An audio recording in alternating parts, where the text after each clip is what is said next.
En France, il existe 3 types de gardes-pêche. Les gardes fédéraux rattachés aux fédérations de pêche, les gardes d'associations appelés également gardes particuliers ou privés, et les gardes du Conseil supérieur de la pêche. C'est le grand rendez-vous ici. Le Conseil supérieur de la pêche est un établissement public de l'État placé sous la tutelle du ministère de l'Environnement. Alors la surveillance en ville, c'est assez particulier. Hein. C'est soit très sympa, soit les gens sont agressifs. Parce qu'ils sont en bande et puis en bande, on a plus de gueule, quoi. Il y a 18 ans, Patrick a quitté ses Landes natales pour venir exercer son métier de garde-pêche dans l'Oise. Et il y est resté. Il est aujourd'hui garde-chef de la brigade départementale et comme il aime à le dire, son expérience de capitaine d'équipe de rugby lui a beaucoup apporté pour animer son équipe. Par contre, si on voit un mec qui pêche soit le gardon, soit le cendre, soit le carnassier, à partir de 19h04, lui, il est en infraction. D'accord ? Le pêcheur de carnassier, donc c'est à vérifier. Donc en fonction des modes de pêche, les heures sont différentes. Bon, Chantilly. Et Chantilly, on redescend sur Creil et on fait... Ici, dans la brigade de l'Oise, les agents ont un secteur d'attribution et ils sont responsables de leur secteur. Donc en général, ils travaillent individuellement. Et bon, ce n'est que pour des opérations un petit peu particulières comme celle-ci, où on se réunit. On fait davantage de procédures de constatation de PV lorsqu'on est tous ensemble, parce qu'on cible vraiment les opérations. C'est calme, hein. Dormez tranquille. Non, il n'y a pas de femme qui... Bon.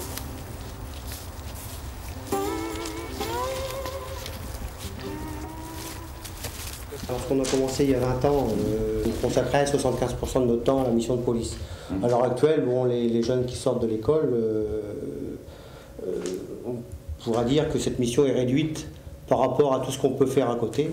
Et essentiellement, ce qu'il est demandé au niveau de la garde-pêche aujourd'hui, c'est quand même de s'occuper convenablement de sa rivière, de son secteur, de l'aménager comme il faut, avoir une bonne relation publique avec tous les présidents d'associations de pêche et même avec les pêcheurs. Il y a plusieurs années, le garde-pêche sortait de l'école du Paraclet, où il faisait son stage, sorti, c'était police de la pêche, il y avait ça qui comptait. La protection des milieux aquatiques, on ne connaissait pas. Il fallait à tout prix contrôler des pêcheurs, pour voir le rendement de l'attaque piscicole, si l'attaque piscicole rentrait. C'est important. Depuis plusieurs années, quand même, les gardes, même s'ils ont des niveaux plus élevés de bagage, sont quand même plus concentrés sur les milieux aquatiques. Parce que les milieux aquatiques, c'est la primordiale. Protéger nos cours d'eau, ça nous amènera du pêcheur. Les fonctions de police viendront après. Mais on rencontre aujourd'hui beaucoup plus de problèmes avec nos milieux aquatiques qu'avec les pêcheurs, proprement dit.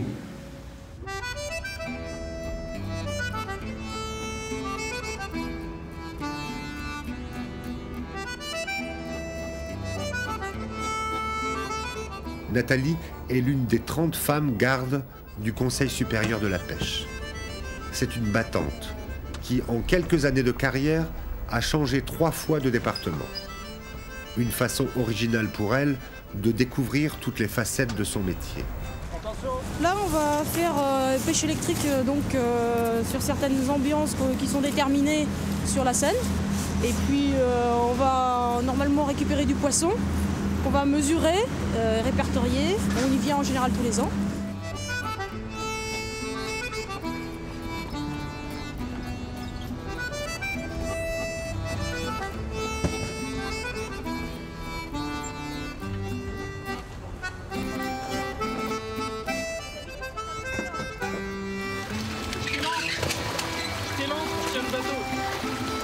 Son objectif, c'est rejoindre dès que possible sa région natale, l'Ille-et-Vilaine. Mais elle devra attendre car elle vient d'être nommée garde-chef en Indre-et-Loire. Je suis issue d'une famille de mytiliculteurs et d'ostréiculteurs, donc je connais le waders que l'on porte. Je l'ai porté aussi quand j'étais plus petite et puis je vais mettre à l'extérieur. Bon, il y a un côté protection de la nature qui est en plus. Dans le métier de garde-pêche, ce qui est intéressant, c'est qu'en fait, on peut développer beaucoup de choses. On a ces aspects techniques d'inventaire, on a les aspects police, mais au milieu des aspects police, on peut aussi faire de la prévention. On peut faire aussi un peu de médias, mais ça, c'est surtout pour exporter l'idée qu'en fait, un garde-pêche, c'est pas forcément un gendarme tout bête qui met une amende. C'est quand on rencontre des pêcheurs sur le bord des rivières, il y a une discussion et un dialogue qui se fait. Et eux, avec leur pêche, on apprend des choses aussi sur les populations de poissons. Nous, on peut leur apporter, quand ils n'ont pas trop bien compris, c'est pourquoi on installe et on instaure certaines lois et certains systèmes de pêche, donc, et ceux qui sont interdits aussi. Donc ça, je pense que c'est assez important.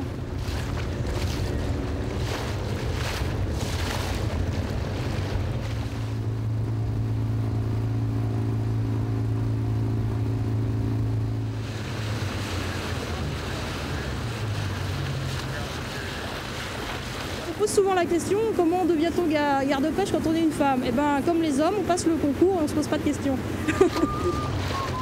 Le Conseil supérieur de la pêche possède sa propre école de formation qui, chaque année, forme de 25 à 30 gardes, et cela à partir de 1800 candidats. La sélection est sévère pour cette profession qui tente beaucoup de jeunes, dont certains très diplômés.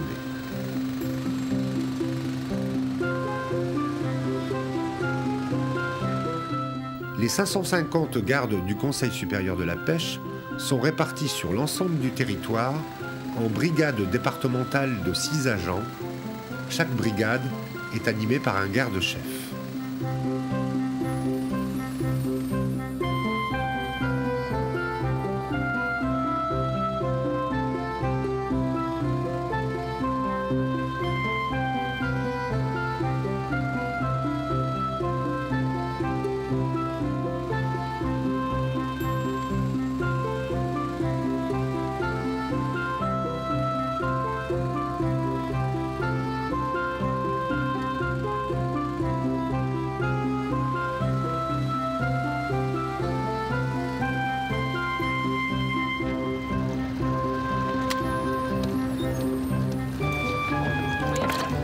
C'est un bon signe, on a beaucoup de petites anguilles qui remontent. Ouais. Moins de grosses, on ne sait pas trop pourquoi. Merde. Allez, allez, allez. Les mesurons. Les écrevisses, je reconnais. Alors il y a bougeon, c'est bien, un bougeon par contre. perche, 114. Les écrevisses. Voilà, je mesure. C'est quoi? On en reconnaît peut-être. Faut que je la mesure la queue étendue. Ah, oui, 59. Ils vont venir là, ils vont venir.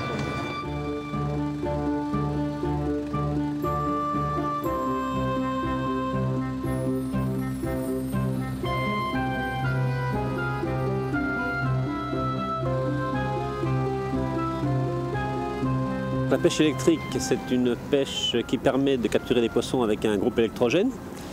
Donc le principe, c'est d'électrocuter les poissons suffisamment pour les capturer et pas trop pour ne pas les tuer. Donc un groupe électrogène là est monté en l'occurrence dans le bateau, mais on peut pêcher aussi du bord la plupart du temps. D'ailleurs, on pêche du bord. Là, on pêche en bateau. Le groupe électrogène est embarqué. Il fournit un courant de 220-250 volts qui, dans un rayon de 2 mètres autour de l'anode positive, fait monter les poissons, les oblige à nager vers l'anode, et à ce moment-là on récupère les poissons avec une épuisette et on les met dans un bac où ils reprennent instantanément vie et fonction de leurs organes habituels. Alors l'objectif d'une telle journée, c'est de pouvoir contrôler la population des poissons de la Seine, et cette opération que nous faisons 2 fois par an nous permet, en comparant les résultats, de savoir que si une évolution se dessine, si elle est positive ou négative au niveau des poissons et de la Seine. Hein? Bon, on va pêcher de l'autre côté. Il y a des herbiers.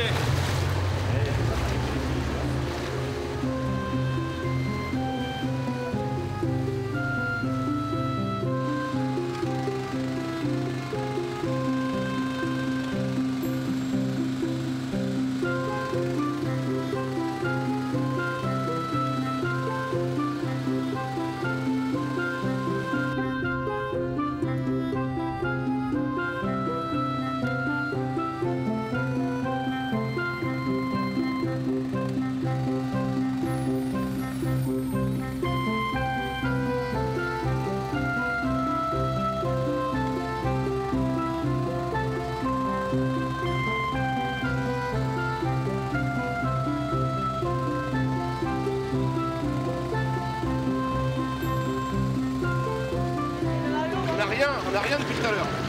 Il y a quand même une sacrée différence entre le printemps et l'automne. Hein. Ça sera mes filets.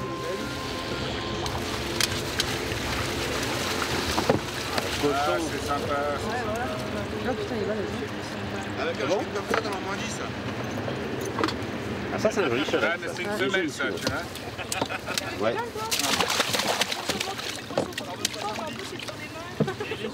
Et on voit les parasites à l'intérieur, les petits points noirs là. Tu vois, ils sont enquistés, mais ils ne sont pas encore nécrosés. Les petits points noirs, ça c'est les parasites. Ils sont là, là. Alors les kystes, voilà, c'est le petit point blanc, et les parasites, c'est les points noirs qu'il y a dans la queue. Le bactéries et virus qui peuplent la selle, donc c'est pas si logique que ça. On va voir ce bout de cheval là. Lui, il a quelques kystes un peu partout aussi. Et le cheval est très sensible à la bucéphalose. Mais par contre, sinon, le reste des nageoires est en bon état. Ça veut dire qu'il résiste bien, quoi. Les conditions chimiques de l'eau et biochimiques sont telles que le poisson peut résister. Donc malheureusement, là, on n'a pas eu beaucoup de poissons. Hein. Il y a des fois où c'est plein et on fait... le bateau de biométrie, enfin les pêcheurs doivent s'arrêter pour attendre qu'on ait fini. Or là, on a encore des anguilles, là on n'en prenait pas beaucoup, mais j'ai l'impression qu'il y a un flottement là. On est peut-être on était sur le sommet de la vague et je crains qu'on descende. Par contre, on a beaucoup de petites anguilles qu'on ne voyait pas les autres années. Ouais. Donc on a des anguilles de petite taille qui sont au stade post-civelle, c'est-à-dire qu'elles sont en rivière depuis à peine un an. Et ça veut dire qu'il y a une bonne remontée de civelle, malgré les barrages, malgré la pollution. Et donc, il y a une remontée. Et puis c'est optimiste. C'est optimiste, pour l'avenir. Donc le recrutement c'est la lutte de l'année. Ouais, c'est de la beauté. Parce que c'est un poisson très fragile et qui a recolonisé la Seine depuis une dizaine d'années, qui a très bien recolonisé la Seine et la Marne, à tel point que même en Marne, c'est le poisson dont la biomasse est la plus importante dans la population de la Marne, la population piscicole de la Marne. C'est lui qui a le plus de poids, et pourtant ce ne sont pas des gros poissons.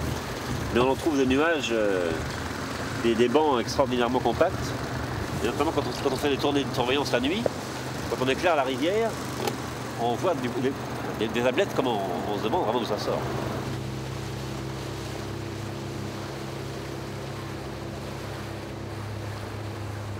Quand nous sommes venus au printemps, on avait un petit peu plus de poissons qu'à l'automne. Donc il y a des variations de saison normales. On a un peu moins d'alevins, donc de petits poissons à cette époque-là. Mais on en parlait avec les collègues parce qu'on échange beaucoup d'informations en fait, tout en blaguant. Et on se rend compte que là, cette année, c'est vrai qu'il y a quand même un petit peu moins de poissons que d'habitude. On se trouve quand même dans des milieux qui sont très urbanisés, donc surtout en rive, très bétonnés. Donc on a beaucoup moins d'herbiers qui s'installent. Et en plus, on a un mouvement de navigation important. Donc c'est pas évident pour les poissons pour qu'ils se reproduisent dans des espaces comme ceux-ci, quoi.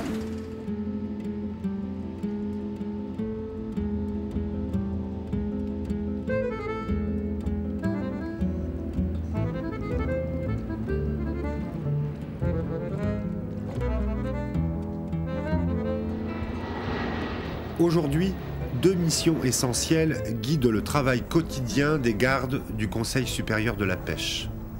La police des pêcheurs et la police de l'eau et des milieux aquatiques. La police des pêcheurs pour faire rentrer la taxe piscicole qui permet le financement des fédérations et du Conseil supérieur de la pêche. Le salaire des gardes-pêche est aussi assuré par cette taxe. Seconde mission, la police de l'eau, parce que l'ennemi principal des poissons et des milieux aquatiques, ce n'est pas le pêcheur ou le braconnier, mais bien la société industrielle et agricole qui modifie, bouleverse et parfois détruit les équilibres écologiques fondamentaux.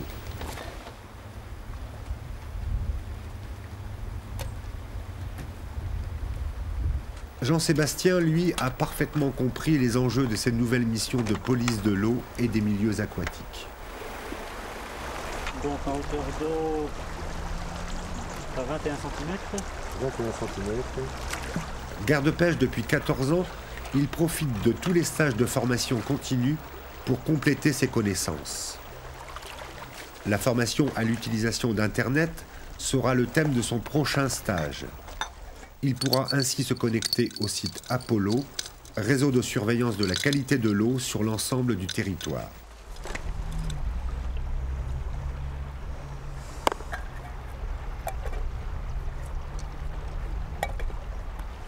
Là, ce qu'on a effectué, c'est des prélèvements des macro-invertébrés, donc de la petite faune qui vit dans l'eau. Et cette petite faune a comme caractéristique, du moins dans les espèces qu'on recherche, d'être plus ou moins sensible à la pollution et avoir des exigences en qualité de vie, si on peut dire.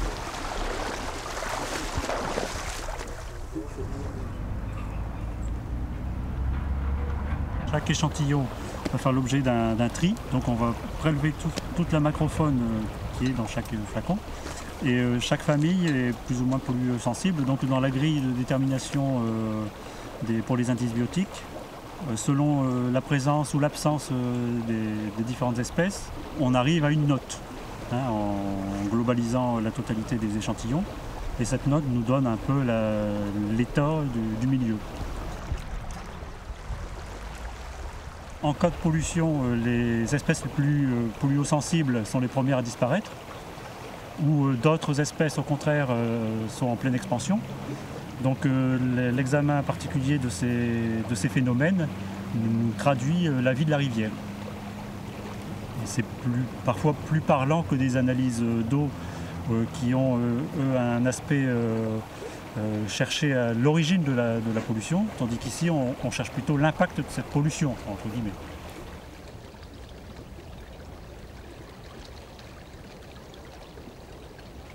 Cette technique-là n'est pas utilisée couramment, elle est utilisée essentiellement dans la recherche d'une pollution. C'est lorsqu'on manque d'éléments pour étoffer un dossier, c'est-à-dire qu'on n'arrive pas à prélever directement le rejet, ou c'est un rejet qui est épisodique. Donc un prélèvement d'eau dans le cadre d'une recherche de pollution, c'est quelque chose d'instantané. Donc si on ne tombe pas au moment du rejet, on peut passer à côté d'une pollution. Donc cette procédure-là est plus utilisée pour mettre en évidence l'impact des rejets, donc pour connaître un petit peu la qualité du milieu en aval de ces prélèvements, en ayant pris un point de référence amont, hors dehors de la zone de pollution.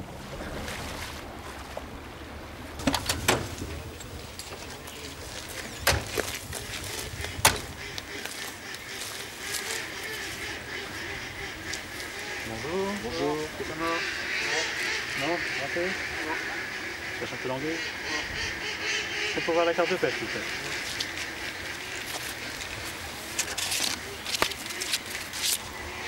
Merci.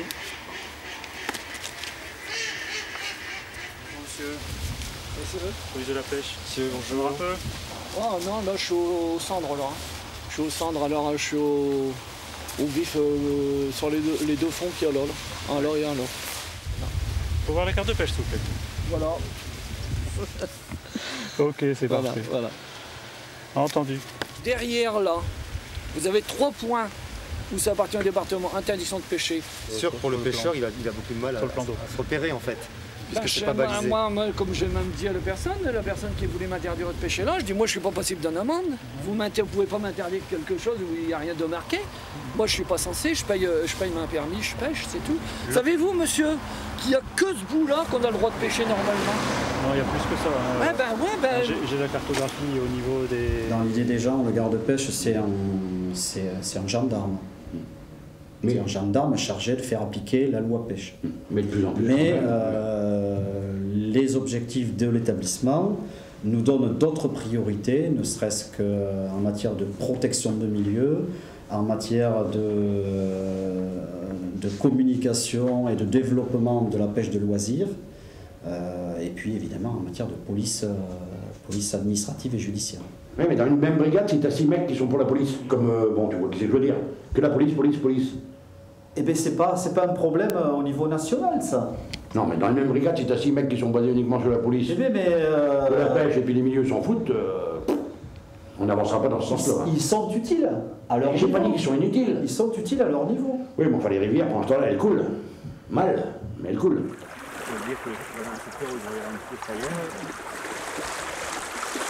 Donc là, on va vous sortir un morceau de plaque calcaire qui recouvre les cailloux et graviers que le poisson utilise pour faire sa frayère. Et une fois que la plaque est installée, le poisson ne peut pas la casser, n'a pas accès aux cailloux et graviers pour déposer les œufs. Et à ce moment-là, si tout le secteur est couvert d'une plaque calcaire, il n'y a plus de frais. et donc plus de production de truites et de saumon.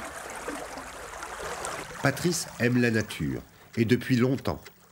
Pas seulement poissons et rivières, mais aussi les arbres, les forêts, les paysages et la montagne. Après l'obtention de son diplôme de garde-pêche, Patrice a quitté le nord de la France pour le pays de Bray. Il y travaille depuis une décennie, conscient de l'importance de sa mission pour les pêcheurs d'aujourd'hui et les générations futures. Voilà, ça, c'en est une, hein. C'est un morceau. Non, il y a un caillou là? Il n'y a pas de caillou, non. Ah, vous voyez vous voyez en surface les mamelons gris, ce sont les colonies de cyanobactéries. Alors, quand le phénomène démarre, ça fait des petits points sur les cailloux, et au fur et à mesure que les colonies se multiplient et croissent, ça finit par former une poutre et après une plaque. C'est un phénomène naturel, mais amplifié de nos jours. Alors bon, il y a des rejets un peu partout dans la rivière, notamment des rejets qui sont riches en phosphore. Et le phosphore serait un des paramètres qui justement amplifierait ce phénomène de concrétionnement calcaire.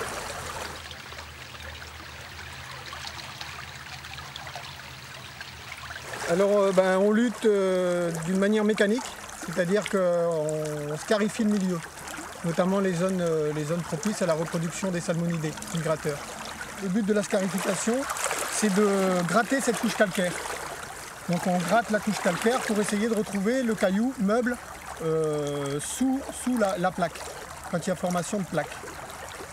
Quand on a des plaques très épaisses, notamment ici, il n'y a qu'une pelle mécanique qui peut faire ce travail. Une pioche serait beaucoup trop long et trop dur.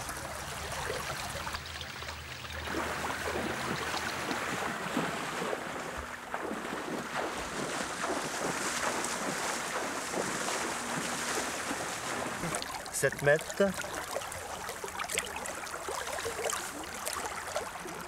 Alors, profondeur 32 cm, dont 3 de végétation.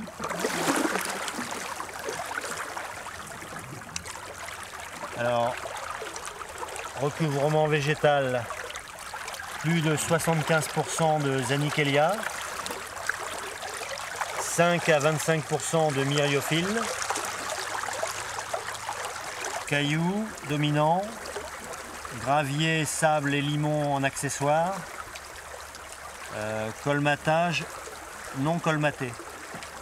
On essaye d'estimer l'évolution du phénomène et l'impact sur les populations de poissons en particulier. Est-ce que le fait d'ameublir à la pelleteuse, ça améliore nettement, ou peu, ou pas du tout, les populations présentes dans la rivière? Végétation. Alors, Zanichellia, plus de 50%, moins de 75%. Calitriche, moins de 5%. Et une algue cladophore, présence simple.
Quand on se met à bien observer, à chercher ce qui se passe, on découvre sans arrêt des problèmes. La rivière, c'est un écosystème, c'est un tout. Et comme on est dans un pays très peuplé, où il y a une activité humaine importante, soit agricole ou industrielle, il y a forcément un impact sur le milieu et nous sommes là pour identifier les impacts et proposer des remèdes.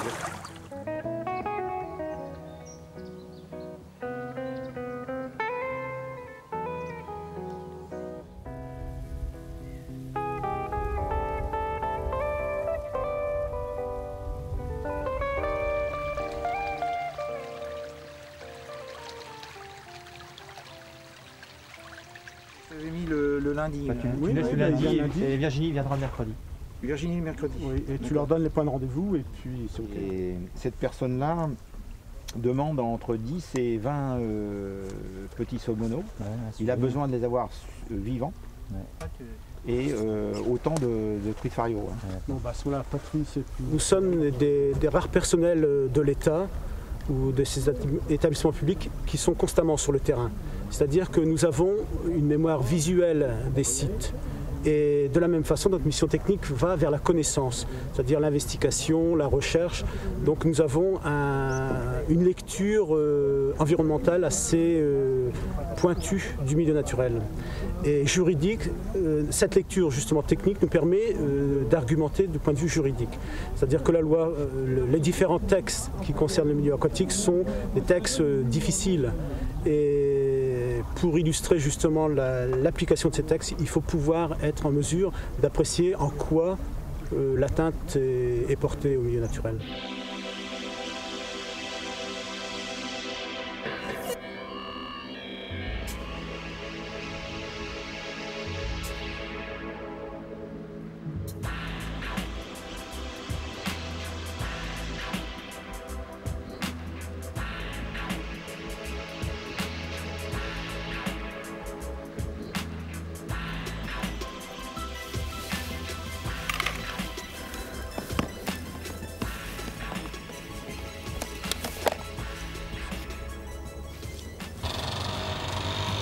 Je suis déjà en dehors de la gamme, donc mon utilité dépasse la gamme.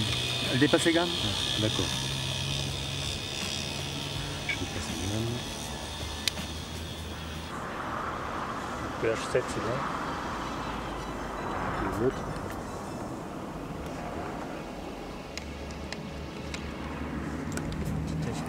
pH 4.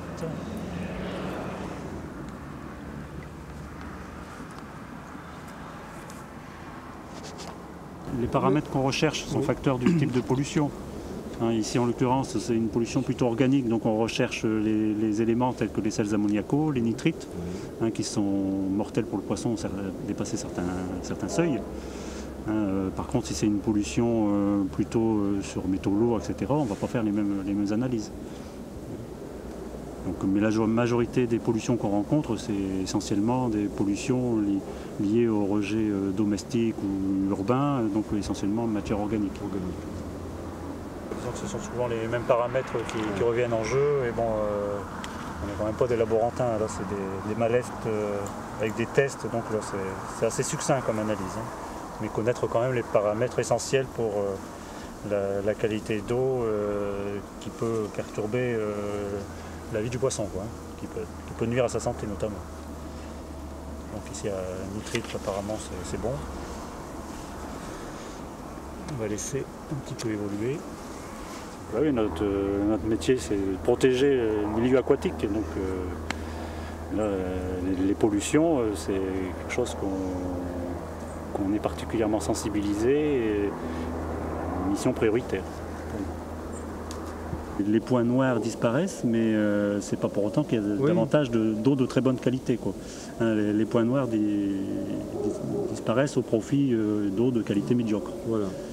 Suite justement à des pollutions plus difficiles à déceler, comme les pollutions agricoles, l'érosion des sols par exemple, ça nous pose énormément de problèmes.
celle-là pour notre groupe et puis celle-là pour le groupe de l'heure. Alors il faut 2 mobiles encore en bas, puisqu'on ne met pas d'Y. Hein. On évite de mettre un Y, ça se prend dans les herbes. Hein. Il faut aimer vraiment être au grand air et puis à tous les temps, vous voyez, il ne faut pas avoir peur de se mouiller, c'est qu'à le dire. Hein. Et puis vouloir, par le biais de ce métier, faire un maximum pour améliorer le milieu. Bon, l'eau, c'est vraiment, ça va être une richesse absolument impérative, quoi, une eau saine dans les temps à venir. Donc il faut déjà, c'est déjà un petit peu tard à mon avis pour intervenir. Ce qui vous nourrit, c'est les petites vénules, c'est pas les grandes artères. C'est la même chose pour la rivière. Ce sont les petits ruisseaux qui nourrissent la rivière et qui sont vraiment les branches nourricières. C'est donc ces petits ruisseaux-là qu'il faut absolument protéger et voir en amont s'il n'y a pas de pollution. Allez, c'est parti. Chacun est là. Daniel, faut les brancher les trucs. Je les ai débranchés, moi, je m'excuse. Nous sommes 650 en France et c'est, à mon avis, peu par rapport à la tâche qui est de surveillance du milieu aquatique.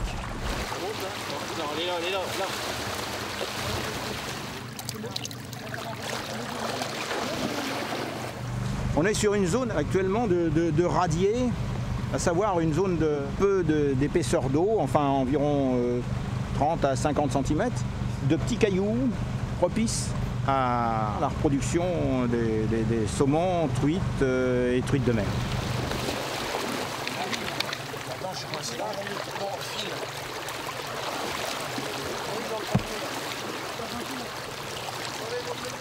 Non, c'est bon. À votre droite, là, derrière, il y a des sorties dans mes pieds.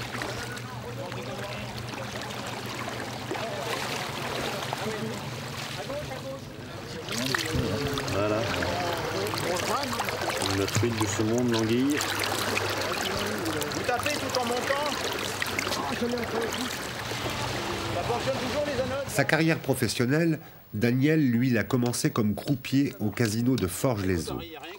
Il y habite toujours d'ailleurs, avenue des Sources. Forges-les-Eaux, avenue des Sources, en fallait-il plus pour qu'il devienne garde-pêche?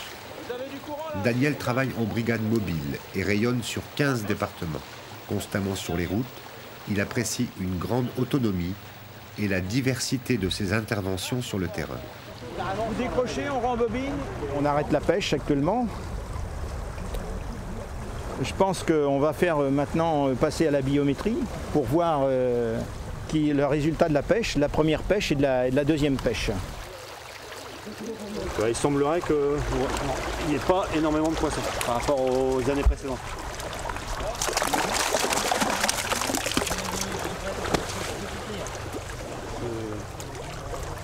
Il va falloir effectuer les comptages, mesurer les poissons. On pourra, par une formule mathématique, déterminer la densité estimée pour chaque espèce par unité de 100 mètres carrés, par unité de surface de rivière.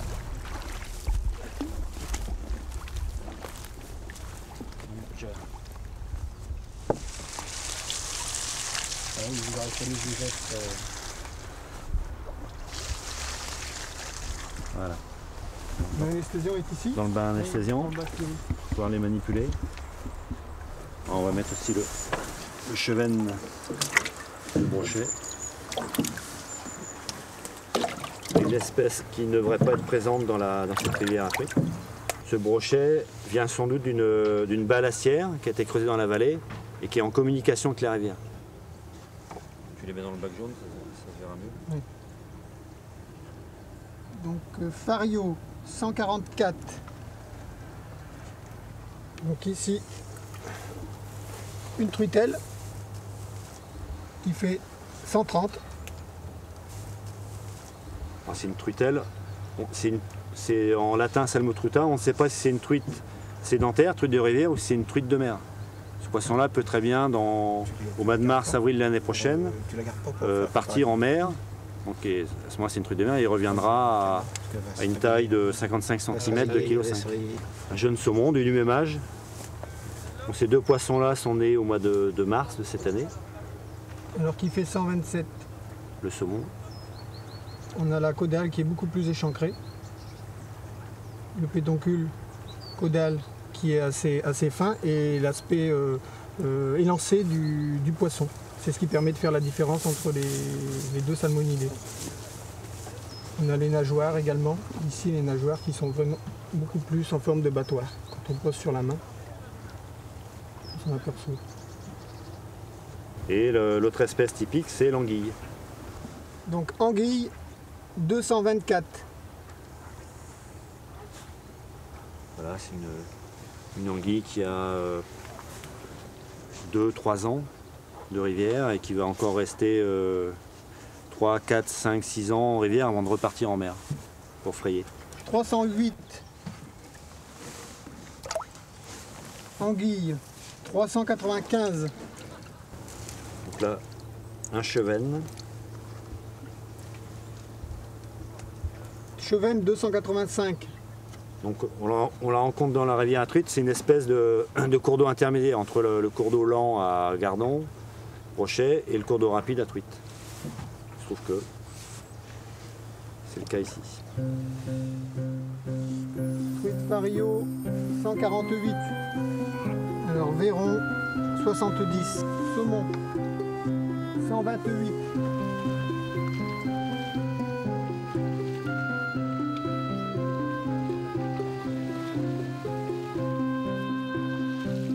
Longtemps rattachées directement auprès des fédérations départementales de pêche, les brigades du Conseil supérieur de la pêche commencent aujourd'hui à acquérir leur autonomie. L'État a mis en place les bases réglementaires et juridiques essentielles dans le domaine de la protection de l'eau et de l'environnement. Tous les gardes, sans exception et avec détermination, attendent aujourd'hui la mise en œuvre de nouveaux moyens qui leur permettront de devenir les agents reconnus et officiels de la protection des milieux aquatiques.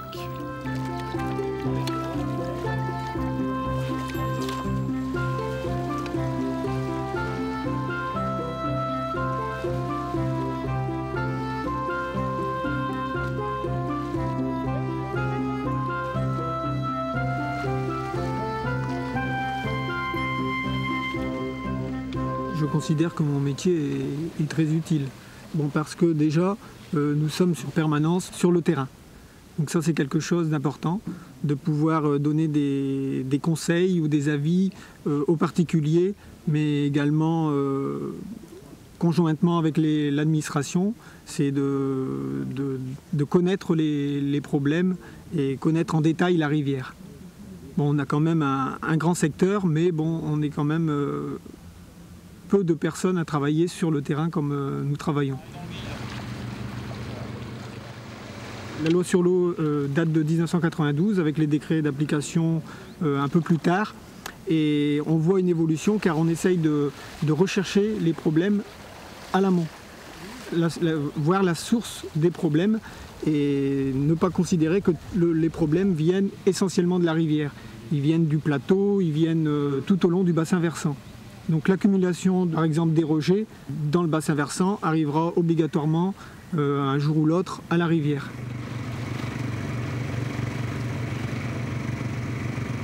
Le milieu aquatique, c'est la rivière, mais ce sont aussi tous les affluents, c'est la nappe, c'est l'eau en général. C'est-à-dire que notre action ne s'inscrit pas strictement dans le linéaire cours d'eau, mais s'inscrit dans le cours d'eau et les zones connexes du cours d'eau. Donc en fait, une rivière fonctionne au travers de son bassin versant. Elle récolte toutes les eaux qui viennent du bassin versant. Notre action s'intègre dans cette notion de bassin versant. Elle soulève celle-là, regarde un peu la différence quand même. C'est les notes celle-là. Non, c'est pas nous ça. Hein. Si, c'est à nous maintenant. Ah oui. Attends, du coup, Plutôt que de travailler ça, je vais bien travailler ça. bon, allez, on y va. Hein.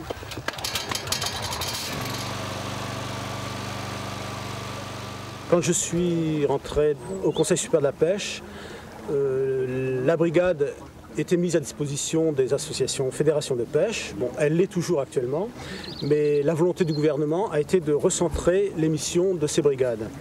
Donc récemment, il y a eu des dispositions réglementaires qui sont intervenues et maintenant notre activité se décline en essentiellement 3 directions. Donc vous avez les missions de police qui sont très nettement réaffirmées et le gouvernement demande que la police soit faite d'une manière plus coordonnée, plus soutenue. Ensuite, les missions d'intérêt général à caractère national, ce sont les missions dévolues au Conseil supérieur de la pêche, ce sont des missions qui concernent la connaissance des milieux, la recherche scientifique. Et les missions techniques, enfin la brigade intervient dans les missions techniques dévolues aux fédérations de pêche, c'est-à-dire qu'elle intervient en tant que conseil.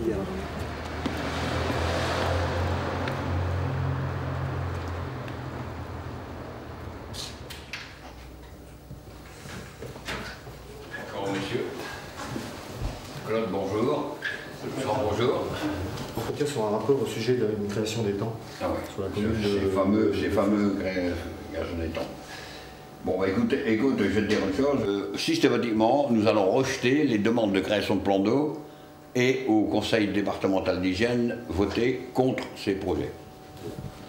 La brigade du conseil supérieur de la pêche est composée de 6 gardes qui sont affectés et rattachés à la fédération du Pas-de-Calais et mis à la disposition du président.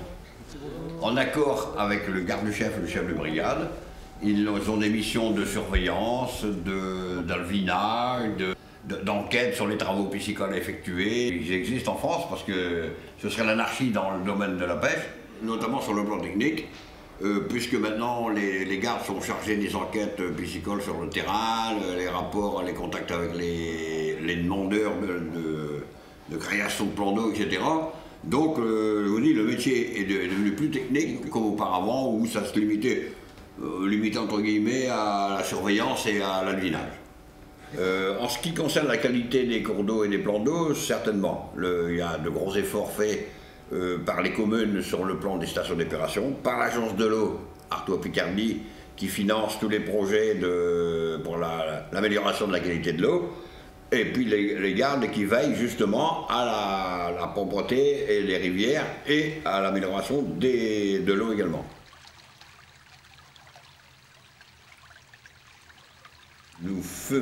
Nous les pêcheurs, les premiers à tirer le signal d'alarme au point de vue pollution accéléré des cours d'eau pendant un certain temps.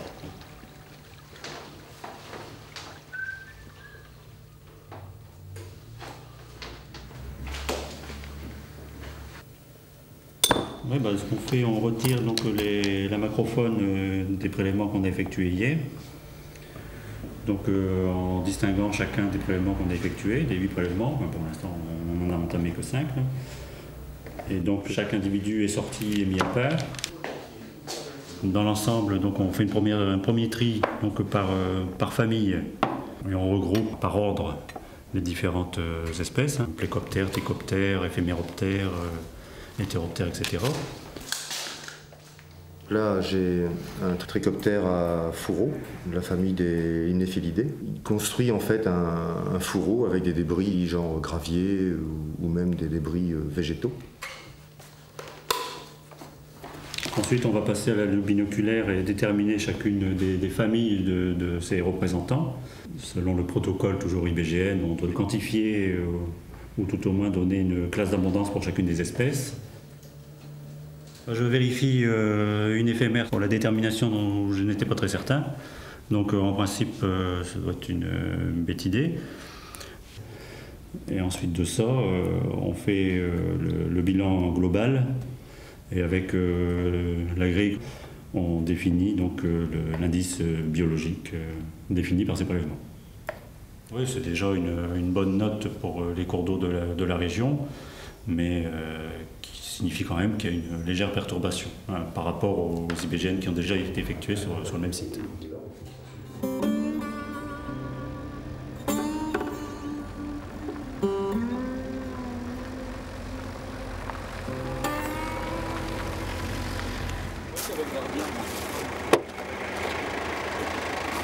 Bon, ce qu'on peut faire, on va laisser les voitures là, puis on va les voir jusqu'au milieu des étangs. Ouais. De toute façon, s'il y a du monde, on va le voir.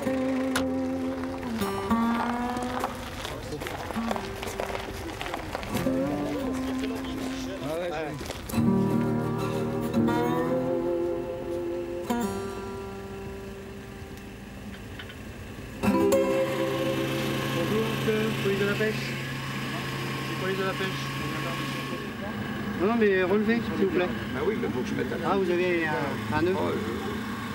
Il y a un vif au bout.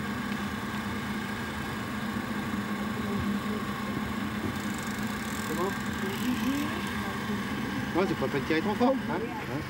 C'est bien spécifié dans l'arrêté préfectoral que vous ne pouvez pêcher la mille qu'au ver de terre. Donc vous êtes en infraction. Dans l'Oise, oui, je sais, mais ici je pêche en ligne comme ça. Voilà.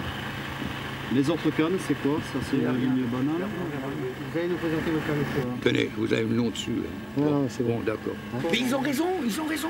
Mais c'est à nous. Justement. Mais voilà, ils ont raison. Et c'est lui qui a battu les petits brossés, là. Oui, mais ça, d'accord, ça, notre problème. Ça, C'est mieux pour vous que vous nous reconnaissiez. Oui, bon, ça arrive. L'important, c'est de Vous avez une pièce d'identité supplémentaire, s'il vous plaît? Oh, je suis obligé. Parce que l'adresse n'est pas mentionnée sur le permis de pêche.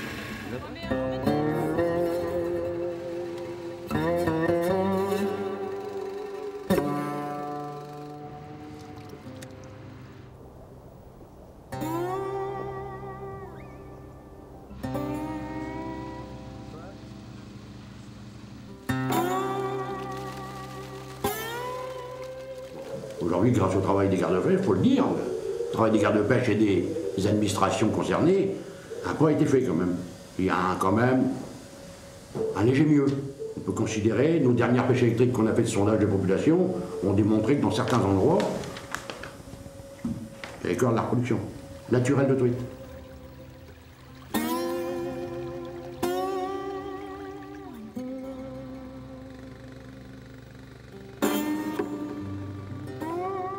Les mentalités sont en train d'évoluer et de changer. Donc ce qu'il faudrait surtout, c'est que ce changement de mentalité dure suffisamment dans le temps pour qu'on puisse réellement rétablir l'équilibre. On sait très bien que de toute manière, on ne retrouvera certainement pas les rivières d'il y a 20 ans, parce qu'il y a des impératifs qui ont été faits, des aménagements, puis chacun change. Mais on peut retrouver une certaine qualité, oui. Moi, je pense qu'on y croit tous au sein du Conseil supérieur de la pêche.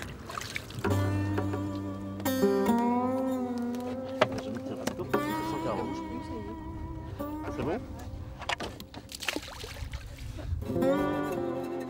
Non, il faut être conscient que de toute façon, le monde, on ne va pas le changer avec des textes et leur application, on ne va pas les changer du jour au lendemain. Par contre, il y a une sensibilisation qui est générale et bon, mais ça s'améliorera, mais il faut pas être trop pressé, il ne faut pas être trop... On voudrait quand même bien, les pêcheurs sont pressés quand même, ils voudraient bien avoir des rivières.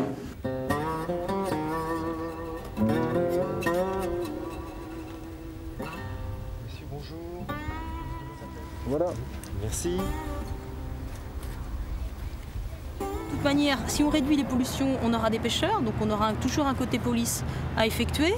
Et puis au-delà de ça, on pourra toujours montrer que la nature a toujours des merveilles, quoi. Donc on peut avoir ce côté non seulement de prévention, mais aussi d'éducation finalement par rapport à ce qu'il y a autour de nous et comment le regarder et savoir ce que c'est.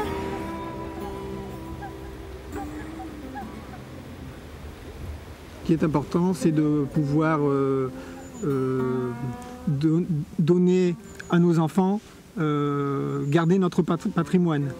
Puisque l'eau est un héritage qu'on transmettra à nos enfants. Donc dans l'eau, il y a à la fois le poisson et les milieux, puisque les poissons vivent dans un milieu aquatique. Et donc c'est pour ça qu'il est important, avant de protéger les poissons, de protéger les milieux aquatiques. C'est même plus important.